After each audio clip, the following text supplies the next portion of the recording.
All right, guys, what's going on? Welcome in. So, man, it feels great to wake up on a Monday morning and know that the Jets are 3-3, right? We are a 500 football team when there has been so many things that have gone wrong, if you will, so much unseen adversity, so many curveballs thrown in the Jets' direction, and yet we're sitting here right now as a 500 football team coming off the best win of the season so far, knocking off the undefeated Philadelphia Eagles, going into the bye week to have 2 weeks to prepare for the one-win New York Giants. Now, I'm not saying that not next week, but in 2 weeks, that Giant game is like an automatic win. Obviously not. This is the NFL. Things happen. We just, look back to yesterday, how many people picked the Jets to win that game, right? Not many. So, and we can talk about like the Niners getting knocked off as well. Giants and Bills kept it close. I'm not looking at that game as some automatic win, but having 2 weeks to prepare for a one-win football team around the midway part of the season is always a good sign.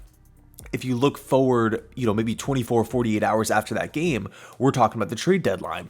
Will the Jets flip a Carl Lawson, a Dalvin Cook, a McCole Hardman, maybe a future pick to go out and add a piece, to go out and become a buyer, if you will, add another body to this lineup, add more depth, add more talent? Me specifically, despite the win yesterday, I'm still trying to add to this offensive line, right? Tippmann it's looking like he's going to be out so he's going to miss some time. ABT's clearly out for the season. And yes, Dwayne Brown is coming back, but I would still really like it. I really feel like it would benefit this football team to add some help, either through a trade or through free agency, whether it's like a Lyle Collins or something like that. I really feel like offensive line is it should be a priority, at least in my opinion. But man, looking at this game, it is there's so many things that we can talk about, right? The defense playing well, coming up on key stops, the 4 turnovers, absolutely nuts. We can talk about Zach Wilson looking like it's clear that he's improving, right? This is not a situation like you watch Zach in those first 3 weeks, and for me, I will give Zach a pass in week 1 because it's, Rodgers goes down 4 plays in. The game plan's for Rodgers, this and that. I mean, he didn't even think he was going to be playing the entire season, let alone, literally one drive into the actual season here. So I will give Wilson a pass there. But in weeks 2 and weeks 3, there was a lot of issues there, clearly. And it wasn't just all on Zach. It was offensive line. It was Nathaniel Hackett. But it seems really like as the weeks are going by here, everybody's getting more and more and more on the same page. And they believe, which is really, really good. Zach is not, and I'm not saying Zach is perfect, right? I'm not saying that, he's out there carrying this team or he's on the same level as, some top 10, top 15 quarterback, not going down that route. But what I am saying is like, you can see the moments and he's making the throws. Like that 2-point conversion was a missile, right? Just out of his hand, boom, 2-point. We needed that. We needed that big time. That was a huge, huge play.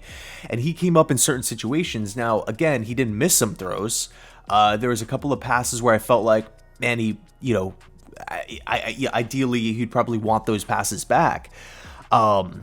But at the end of the day, like if you just compare the rosters, right? The undefeated Eagles going up against the Jets' banged up offensive line once again, it's banged up. Zach Wilson here, somebody who's considered, a bottom quarterback in football. Like I got to be honest, I was pretty impressed with what Zach was able to show yesterday. But I think this win is humongous for team morale, right? I mean, just think about the difference between 3-3 and 2-4. And then having 2 weeks to sit on it.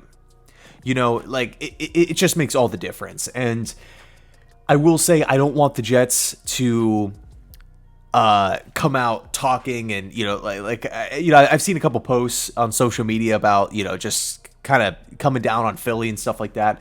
Like, I want us to stay, keep moving forward with our head down, keep working.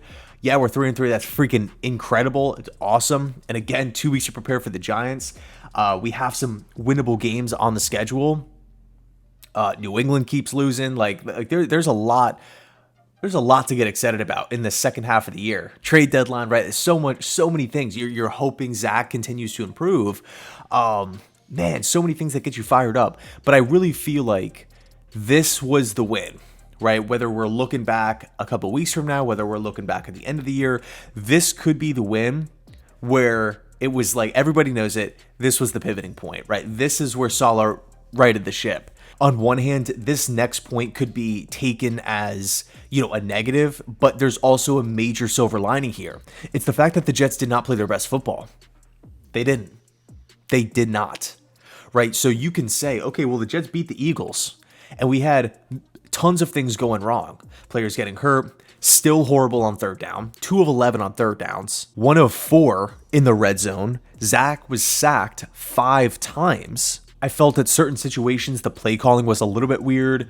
I think ideally, it does seem like the Jets can move up and down the field, but once they hit that 25-yard line, it's like, okay, we got to go conservative here. We're fine with 3. We're not going to risk a deep sack. We're not going to risk, an interception or something like that, a strip sack fumble, a turnover in the red zone when we have a free 3 points, essentially, with Greg Zuerlein.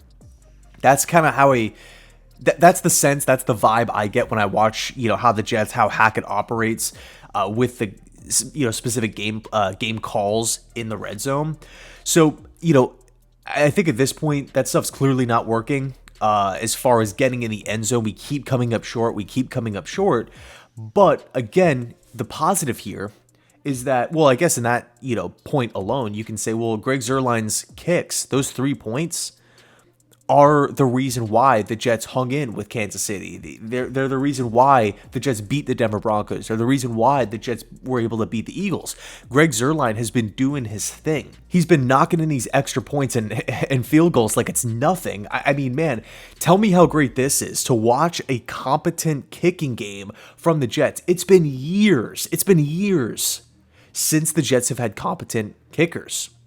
Right? Like anything, like in the past, I want to say like handful of seasons, like anything beyond like a 45-yard field goal, it's like, this is like kind of a punt, like I'm just hoping, like just grasping for anything. Like, please, can we hit a 49-yarder or a 50-yarder? But with Zuerlein, I feel really, really good back there. So maybe that's a dynamic, but big picture, macro perspective, although the Jets aren't playing their best football, we are still 3-3. I was going to say 300, combination of 500 and 3-3, but we are still right there. 3-3 on the season. And I don't know how many teams can say that. I don't know how many teams can say, oh yeah, we have literally been either horrible or the worst in football in multiple important categories and still be not only just afloat within the AFC or within their respective conference, but they are chomping at the bit to get back on the field, right? We're going into this bye week. This bye week is going to help us. We all knew the gauntlet, the great quarterbacks, the great coaches, the great defenses that the Jets had to play early on the season. It starts, I'm not trying to, let me knock on wood, I don't want to jinx anything here, but when the schedule first dropped, we all talked about, man, this stretch of games to open up the year is going to be extremely, extremely difficult. Can we get through at 4-2 with Aaron Rodgers? We're 3-3 with Zach Wilson. So it's incredible stuff. It's absolutely, I mean, if we want to take a look at yesterday's game, the Eagles had more yards, more first downs. They were better on third downs, better on fourth downs. They had more passing yards. They were flagged less. They were better in the red zone. And on top of it all, had more time of possession. But where were the areas that the Jets... So how did the Jets win this game? Well, a big portion of that was the 4 turnovers. The Jets did not turn the football over one time. The Eagles had 4. Quinnen's pick, Bryce Hall's pick. What else? The Quincy Williams fumble recovery. We had the Tony Adams pick in the end, which was nuts. I was going crazy when that happened.